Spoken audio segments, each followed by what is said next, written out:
नमस्कार दोस्तों।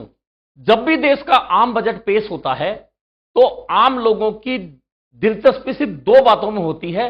और आप किसी भी बजट के बाद में आम लोगों का अगर कोई सवाल होता है तो वह सिर्फ दो होते हैं।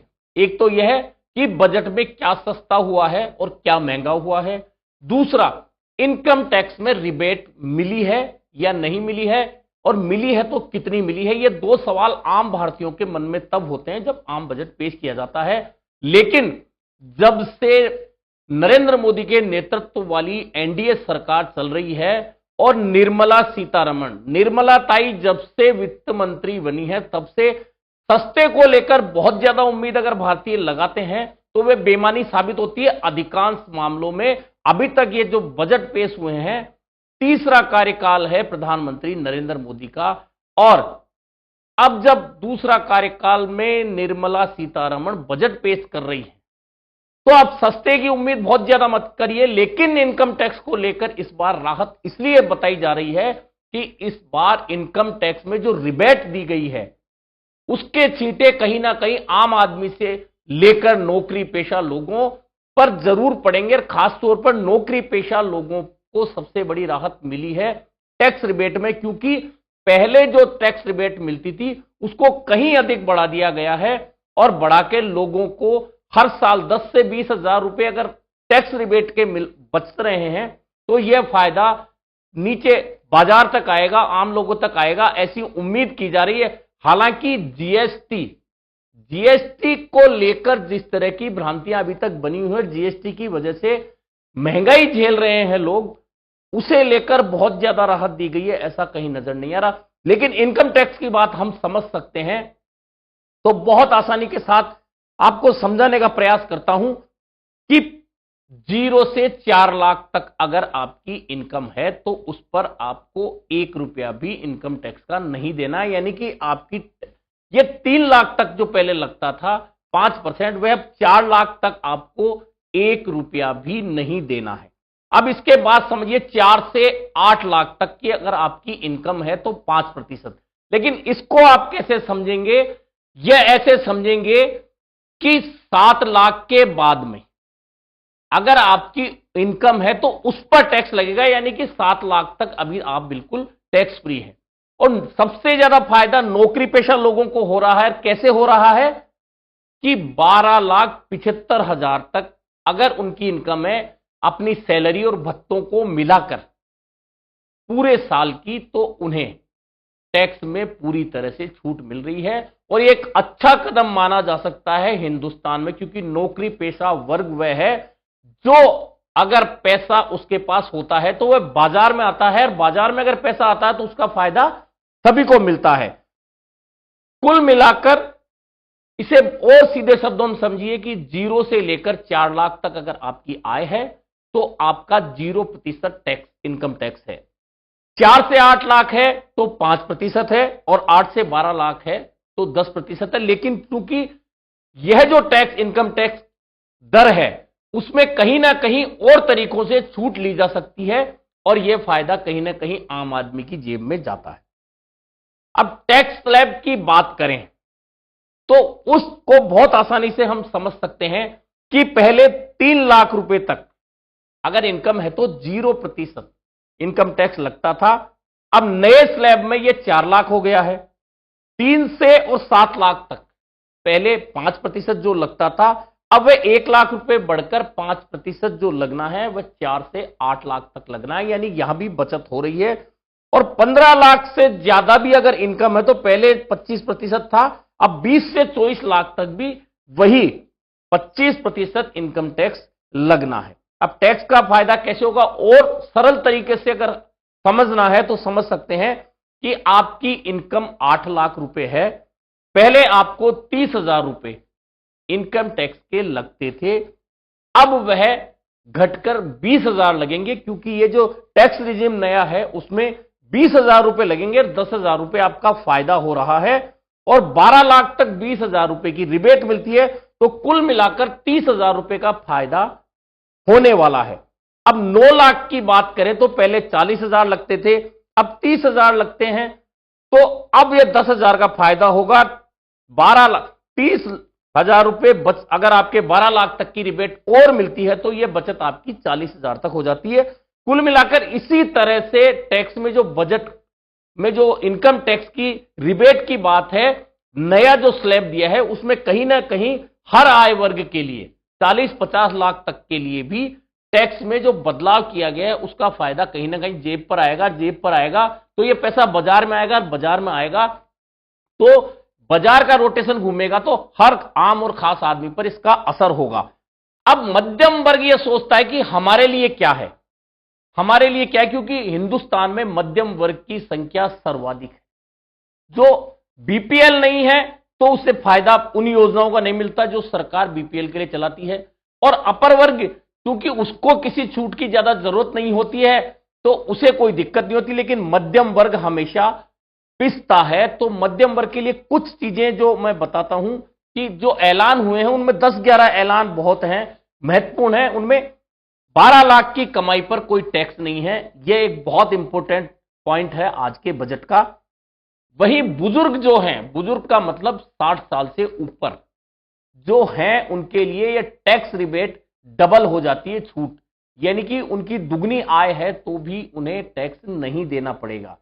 वहीं टीडीएस की सीमा अब 10 लाख रुपए कर दी गई है और 4 साल तक आप अपडेट आईटीआर भर सकेंगे। इसके अलावा किराए पर जो आमदनी होती थी, किराए पर आपको पता है कि टीडीएस कटता था, वह छूट अब 6 लाख रुपए कर दी गई। अब सस्ता क्या होगा, सस्ता महंगा मैंने पहले भी कहा था कि निर्मला ताई के रहते आप बहुत ज्यादा उम्मीद मत करिए, लेकिन ई कार और मोबाइल फोन सस्ते हो सकते हैं क्योंकि जो लिथियम बैटरी है वह सस्ती होगी तो ई कारों की कीमत पर उसका फर्क पड़ने वाला है। एलईडी और एलसीडी सस्ते होंगे, कस्टम ड्यूटी उनकी घटा दी गई है। अब यह ऐसी चीज है जो रोजाना आपके काम नहीं आती, अगर इस पर कस्टम ड्यूटी घटा भी दी गई है तो आप 2 साल 4 साल में टीवी खरीदते हैं या बदलते हैं तो यह बहुत बड़ी छूट या बहुत कुछ सस्ता होगा, इसमें ऐसा लगता नहीं है, आम आदमी को उसका फायदा मिलेगा। और देश में अगले साल अगले हफ्ते नया इनकम टैक्स बिल आने वाला है। दरअसल ये जो बिल आएगा उसके बाद बहुत कुछ स्पष्ट होगा। जो रिबेट है, जो नई स्लैब है, उनको लेकर इस बिल के बाद में बहुत कुछ समझ में आएगा और स्पष्ट होगा। वहीं हमेशा की जैसे घोषणा, शहरी क्षेत्र के गरीबों की आय बढ़ाने की योजना आएगी। अब वह योजना क्या होगी इस बारे में कुछ भी स्पष्टीकरण नहीं दिया गया। अब वह जब योजना आएगी उससे आय बढ़ेगी नहीं बढ़ेगी यह तब पता चलेगा, लेकिन फिलहाल सरकार ने यह घोषणा कर दी गई है।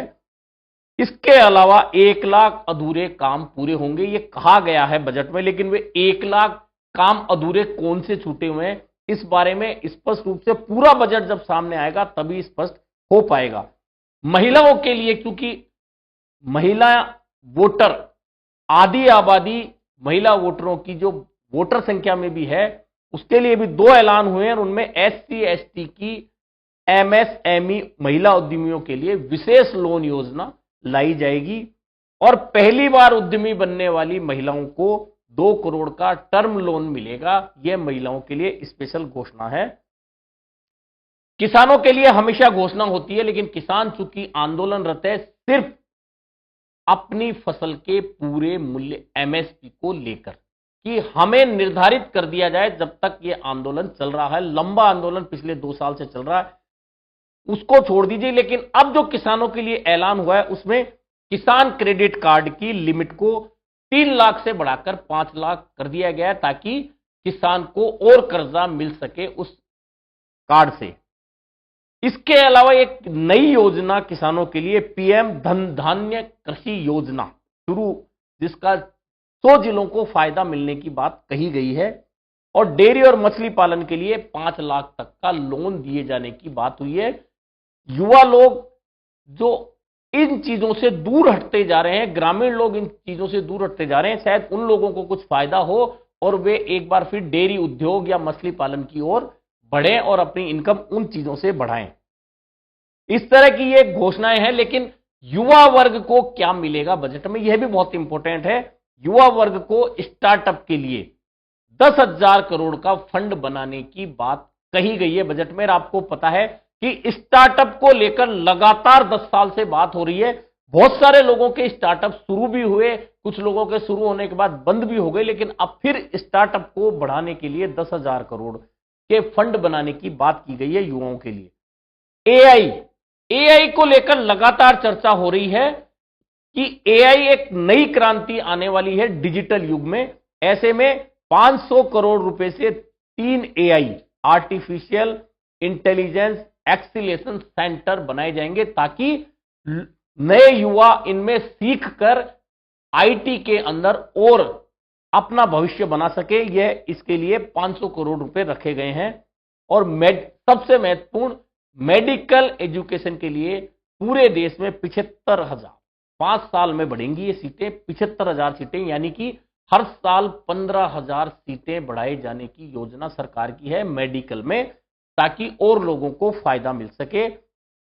वहीं मेडिकल कॉलेजों में 10,000 सीटें बढ़ेंगी, मेडिकल एजुकेशन में 5 साल में 75,000 सीटें बढ़ेंगी। इस तरह की यह घोषणा हुई है। वहीं मेक इन इंडिया और मेक फॉर वर्ल्ड को बढ़ावा दिया जाएगा। अब इसमें किन चीजों को कितना बढ़ावा दिया जाएगा, यह कुछ दिन बाद स्पष्ट होगा। कुल मिलाकर यह इस तरह का एक बजट है। इसमें व्यापारियों की बात करें तो एमएसएमई के लिए लोन गारंटी की जो लिमिट 5 करोड़ थी, उसे बढ़ाकर 10 करोड़ कर दिया गया। यह व्यापारियों के लिए है। और सोशल वेलफेयर सरचार्ज जो लगता था, वह हटाने की घोषणा, प्रस्ताव आया है, अभी घोषणा नहीं है, प्रस्ताव है। इस प्रस्ताव के बाद में जब यह क्लियर होगा तो व्यापारियों को इसका कितना फायदा होगा, यह देखने वाली बात होगी। 7 टैरिफ हटेंगे और अब देश में सिर्फ 8 टैरिफ रेट ही रह जाएंगे।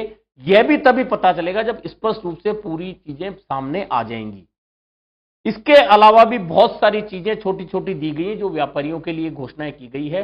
कुल मिलाकर निर्मला ताई ने जो बजट पेश किया है, उसमें आम लोगों को घुमा फिराकर बहुत सारी बातें कही गई है, लेकिन इसका फायदा आम लोगों तक कब पहुंचेगा या नहीं पहुंचेगा, यह कुछ महीनों बाद पता चलता है। लेकिन जब बजट पेश होता है तो बड़ा सुनहरा तरीके से उसे पेश किया जाता है। इस बार बजट की खासियत यह रही है कि इस बार पेपरलेस बजट पेश हुआ है और पेपर ग्रीन, जिसे बोल सकते हैं, ग्रीन बजट पेश हुआ है।